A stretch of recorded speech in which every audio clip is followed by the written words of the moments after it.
Okay, I'm checking in a new patient before I take the route slip back to the assistant.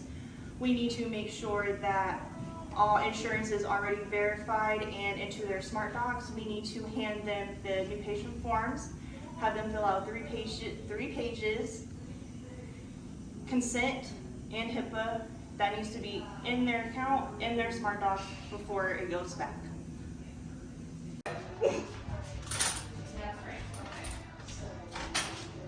I have a new patient here.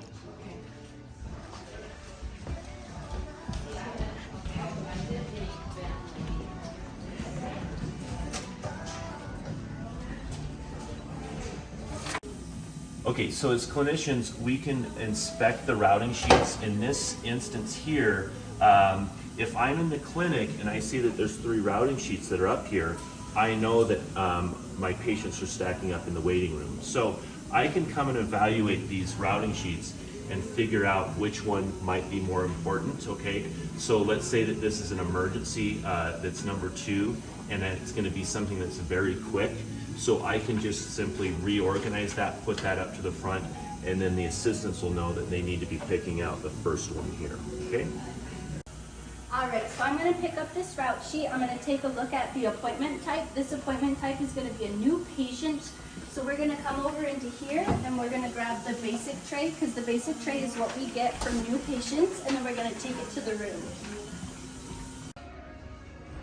So when it comes to a new patient, we're going to put the form over here. We're going to grab a pen, our business card. We are also going to come over here, pull up the chart. We set up our tray, and then we go grab our patient. All right, so I am going to take my route sheet up so I can make sure I get the correct patient. Jane. Hi, I'm Allison. I'll be your dental assistant today. I'll just take you right back to the room. Okay, so then after we seat the new patient, we come in and we triage the patient so that we can tell the doctor everything that they need to know. So what's going on today, Jane? Are you having pain on your lower left? Okay, perfect. I'll go grab the doctor. But before we grab the doctor, we want to make sure we have the route sheet, the business card, the pen, and when we have the chart, we want to make sure our chart matches our route sheet. Dr. Stott, I have patient Jane ready in 5, here for a new patient emergency, having pain on 18. All right, thank you. Agreed. Okay, so we're gonna go over the new patient limited exam, one of the most common procedures that you're gonna see. It's super important to understand the flow of what's going on and be super consistent on how you word things, concentrating on your intonation of words, your words that you're actually using, so that you can get it right. It'll become super second nature to you. You don't want to sound like a robot, but you do need to include all of the steps of the new patient limited exam. Thanks for coming in. I'm Dr. Stott. Nice to meet you. Hi, I'm Jane. Nice to meet you. Where do you live? Here in Bennett. Awesome, cool. How did you hear about us? My mother comes here. Awesome, okay. So with the new patient limited exam, if you look at it, there's a bunch of scenarios on how the new patient is going to introduce themselves or how they heard about us, okay? So for example, in this instance, how did you hear about us? And she said, my mother comes here. So in that instance, what you're going to say to the patient is, oh, awesome. How are we treating her? Meaning, we're going to treat you amazingly. Why? Because there would be no way that you're in here if we're not treating your mother amazingly. So we're kind of setting the stage that we're going to be treating this patient amazingly, okay? The second scenario is she could have said that she heard about us because she saw the sign on the outside. Awesome, okay? The sign says open and affordable dental, so I'm simply going to say, oh, awesome, you probably heard that we're here from 7:30 to 7:30, Monday through Saturday, so whenever you need us, we're here for you. Okay, so that's kind of the standard spiel, and it's very important to enunciate and also concentrate on the fact that we're here till 7:30 at night, and we're also here till Saturday. Okay, the third option here could be they heard about us through their insurance company. So they're most likely a blue collar worker, and they occasionally switch jobs, okay? And it's important for them to realize that we are in network for almost all insurance companies. So if you look at the verbiage on our signage, that's what it says, almost all insurance companies. So make sure that you say that, okay? So we're in network for almost all insurance companies. So if you ever change insurance companies, we'll still be in network for you. So we just eliminate the stress that if we change insurance companies, they don't have to find another dentist, okay? And then after that, we go into the normal portion, which is, so you might have heard, we're here from 7:30 to 7:30, Monday through Saturday. So whenever you need us, we're here for you, okay? Okay, the fourth option is, I was going to another dentist, okay? This is a perfect opportunity for you to get as much information from the patient as possible as to what the other dentist was doing that we could do better. So I would say, oh, okay, so what was your other dentist doing that we could do better? And then they're gonna tell you a bunch of stuff that you are gonna make sure that you don't repeat. Now, a lot of open and affordables flow and systems have been designed around our learning from what other dentist offices are doing or other poor patient experiences and a lot of their feedback. So we have systems designed around avoiding all of those things. But this is the perfect time to get all of that information, okay? So then we'll go into the standard dialogue, which is, so we're here from 7:30 to 7:30, Monday through Saturday. So whenever you need us, we're here for you. I'm gonna get you my cell phone number. So, and now the cell phone number that we're gonna use is the after hours phone number right off of our website, okay? So you can take a look at that. In this case, it's 720-580-1117, okay? So I'm gonna get you my cell phone number. If you ever have a question, night or day, don't hesitate to give me a call. And then if you do have a good experience with us, I would love to see your friends and family. I'll give them all free exam and x-rays if they want to come in, okay? So the intonation of your words is super important, okay? There's a difference between if you have a good experience, you know, send in your friends and family, versus if you have a good experience, I would love to see your friends and family. I'll give them all free exam and x-rays if they want to come in. The idea behind that is, when open and affordable started, we had no patients at all. And you know, I would see 4 patients in an entire day, and I was literally begging patients to send in their friends and family so that I could be busier, okay? So you need to have that drive and those connotation and words to make the patient understand that, first of all, we are taking new patients. Some patients don't think that we're taking new patients. Yes, we're absolutely taking new patients. And we're just building it into our dialogue to ask for patient referrals, okay? One portion on, one of the other options here is the patient might have said that they saw us, they Googled us or found us on the internet. If that's the case, you know, we want to go into the 7:30 to 7:30, but we also might want to ask, hey, did you happen to see our 5-star reviews? Meaning we're kind of setting the stage for this patient to give us a 5-star review at the end of the appointment, okay? Another concept here is sometimes I see doctors that have pre-written all of their phone numbers on business cards, and then when they come in here, they essentially just give the patient the card that has already been written on. And I always say this, okay? If you are a female, okay, and you are at a bar, and a gentleman walks up to you and he pulls 1 out of 50 business cards out of his pocket that already has his phone number written, versus another gentleman who comes up and writes his phone number down and gives it to you, what is the chance that you're going to call the first gentleman versus the second gentleman? So be aware of that. You need to be writing this down right in front of the patient because they're going to feel special, okay? So I'll go ahead and write down their phone number, and I'll write down free exam plus x-ray, okay? And then I will give it to the patient, okay?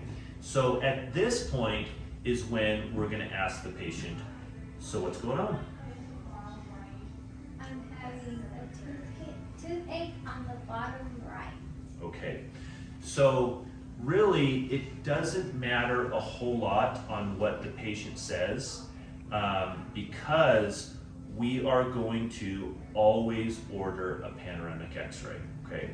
So what we're gonna do is we're gonna break into the second part of the new patient limited exam, which is this, okay? And I'll say the words and then I'll explain why I'm saying those words, okay?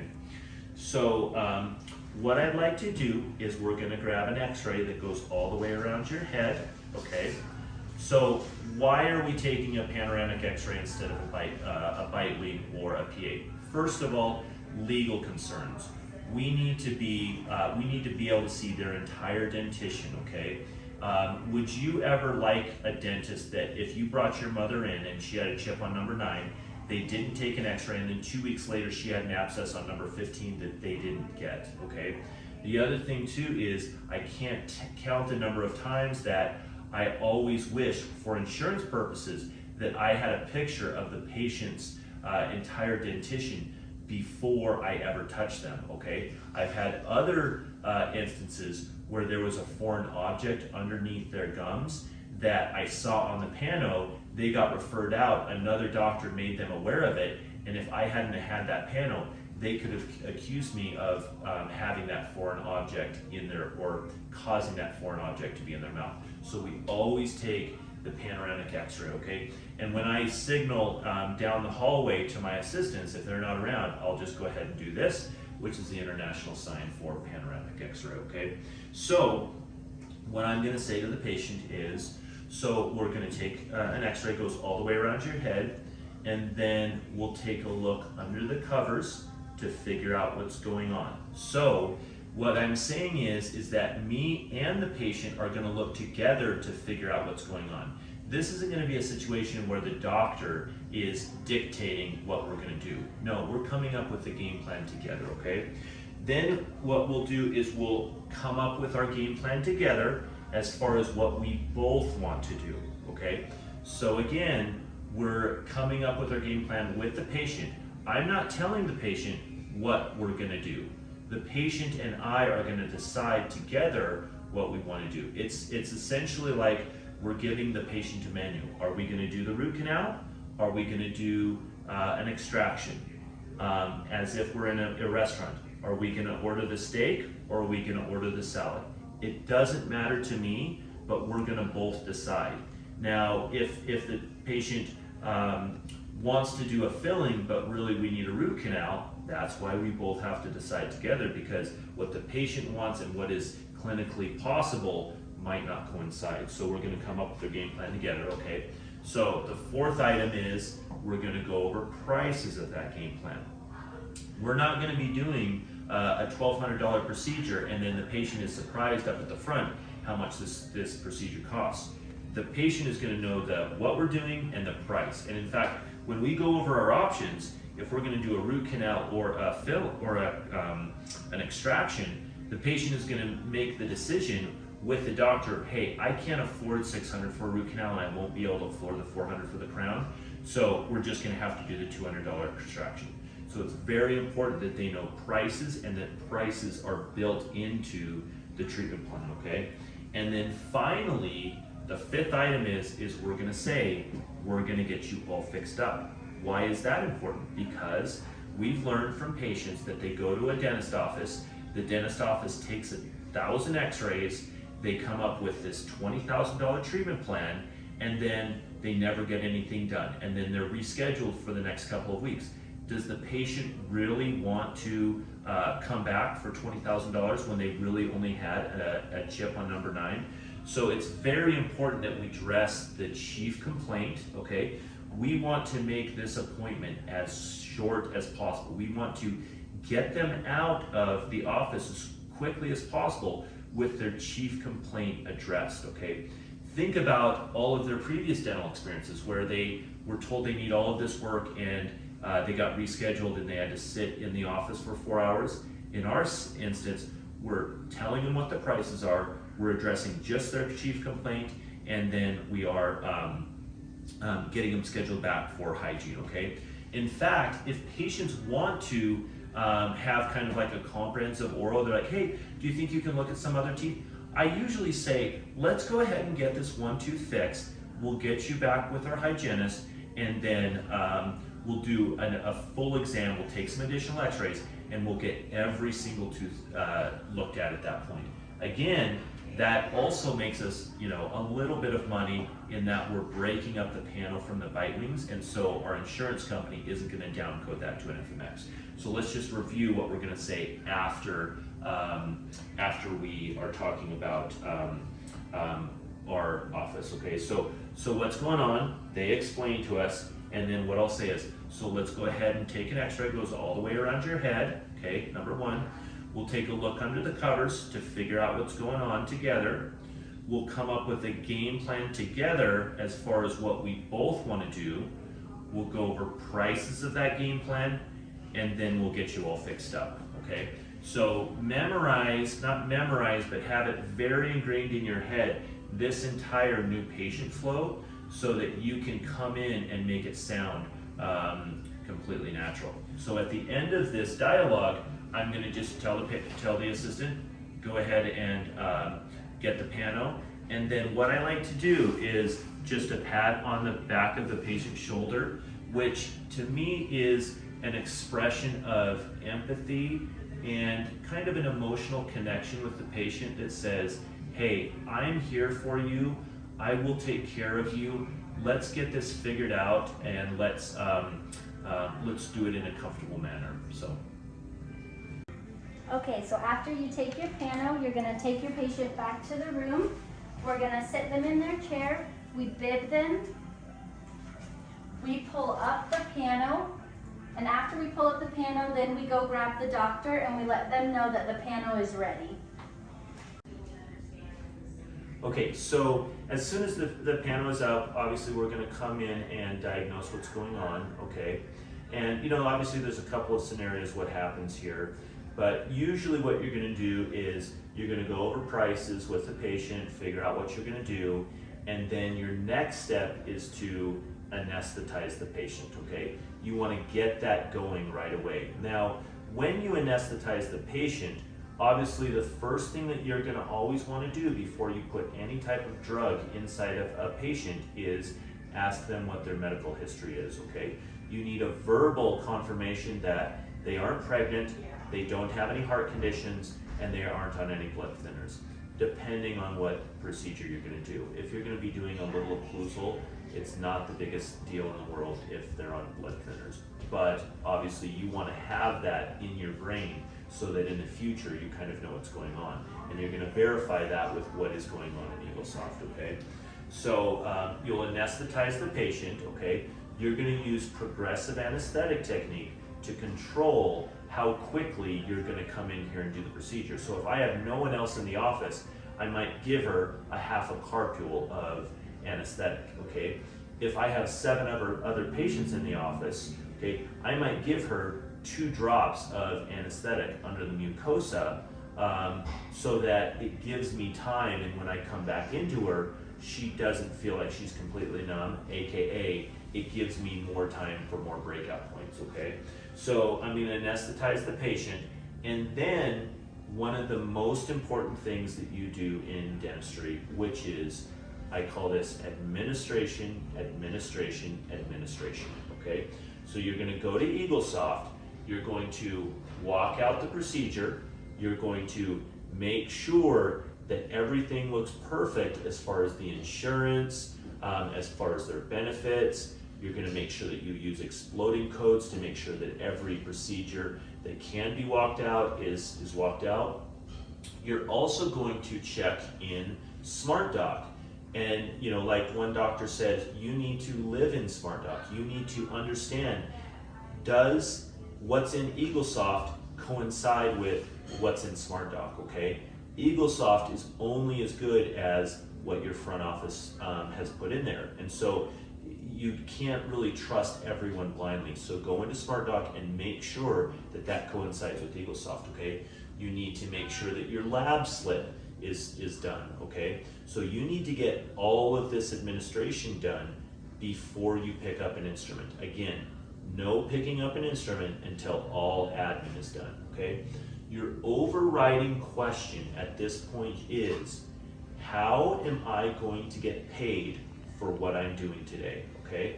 If you think that you just putting in an ADA code and walking it out means getting paid, you're absolutely wrong, okay?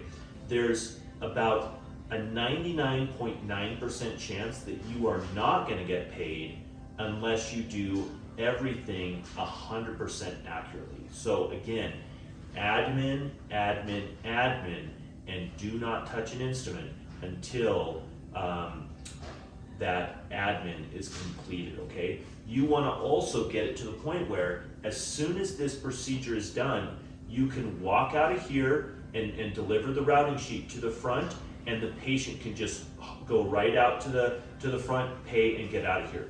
Do you want to be asking the patient to get their next appointment scheduled after you've done the extraction? No. This is the point right now that your assistant should be scheduling their next new patient to hygiene appointment, okay? And then you need to come in and verify with the patient that the assistant has done that. Again, just like you live in SmartDoc, you're going to verify everything that the assistant is doing to make sure that everything is perfect. Because you don't want this patient scooting out of here and they never come back simply because you didn't have their next appointment scheduled, okay? So again, very, very important that you do this, okay? Every step is super important. Okay, so the doctor's gonna complete the procedure, and then the doctor is going to go over the post-operative instructions, okay? Potentially give them the gauze or whatever needs to be done on the post-operative side. And then the doctor is the person who takes the routing sheet, the consent forms, and whatnot up to the front. Why is it that the doctor is doing that, okay? A couple of different reasons, okay? If there was a patient balance that is different than what shows in EagleSoft, we're gonna write it at the very bottom of the routing sheet. So for example, let's say that we did a $500 procedure today and the patient was only able to pay $300. We don't want to get into an uncomfortable situation up there saying that the patient comes up there and we don't know the balance, okay? The other thing too is it's really important to create a logical breakaway from the patient, okay? It's a little bit rude to just walk out of here without finishing the conversation, okay? So my normal dialogue is, okay, sounds good, I'll take this information up to the front and you can just go up there and check out, okay? The other reason back here in the clinic that the provider walks up the routing sheet is, imagine you have your assistant and a patient here. The patient tends to want to carry on the conversation, whereas the assistant wants to flip the room. So for the assistant, it's a natural break in the conversation to say, hey, the doctor brought up the routing sheet up to the front, so you're good to go up there and get all checked out, okay? So again, the use of the routing sheet is important for all of these types of things in the clinic. Okay. So I deliver the routing sheet and all of the consent forms to the front, okay? Again, it's super important as far as the patient experience to have the provider give the routing sheet to the front. Imagine if the patient came up here without the routing sheet. The first question that the front is gonna ask of the patient is, what is your name, okay? Again, the patient experience is not as good versus, oh, okay, Frank, sounds good. Here's your balance, okay? We already talked about the patient balance being written on the routing sheet versus being pulled up from EagleSoft. Now, in normal cases, I can say either the patient is good to go, meaning they can walk right out of here and there's no problem, okay? So your collections are gonna be higher if there is a balance, because if there is balance, I'm gonna say, okay, Michelle, she knows that she owes some money, okay? What does that mean? Michelle's gonna look at the patient balance on EagleSoft and simply collect what is in EagleSoft. The other thing could be is, hey, Michelle, she's gonna only pay $300 today. And then it's written on the routing sheet. Because I might have just got done with a crown prep and the patient isn't gonna find her way up to the front for another half an hour. And so there could be confusion on which patient this is. That's why it's written on the routing sheet what they owe, okay? And then again, on the patient balance, okay, I always say this example. Say the patient is a younger male, okay, and he's been bragging to his girlfriend that he's this rich guy, okay, and he drives this awesome truck. Well, back in the clinic, you come up with a game plan that he can only afford $250 today, and then you come up here to the front and you haven't written the patient balance on the routing sheet. Then what's going to happen is he's going to come up to the front and Michelle's going to say, oh, so we're looking at $500 today. And his girlfriend is sitting right here next to him, and he has to have the uncomfortable conversation with Michelle that he had in the back, but the girlfriend wasn't back there. Oh, he only has $250 today. So again, all of those little points are super important in order for us to bring the patient all the way in and all the way out of the clinic, knowing where they're at, what order of priority they are, and understanding what's going on all the way through it. Everyone always knows what their name is. So that's the entire flow of a patient beginning to end. Now Michelle's going to take the payment and then, or set up a payment plan, whatever the doctor discusses with them. Again, the doctor is the one who has made the financial arrangements, not the assistant. So does the assistant bring up the routing sheet? She has no idea what's going on with the finances, and that's the purpose of having this. So we're not breaking any of the essentially chain of command here, or losing what's going on with the patient. So super important to follow that flow.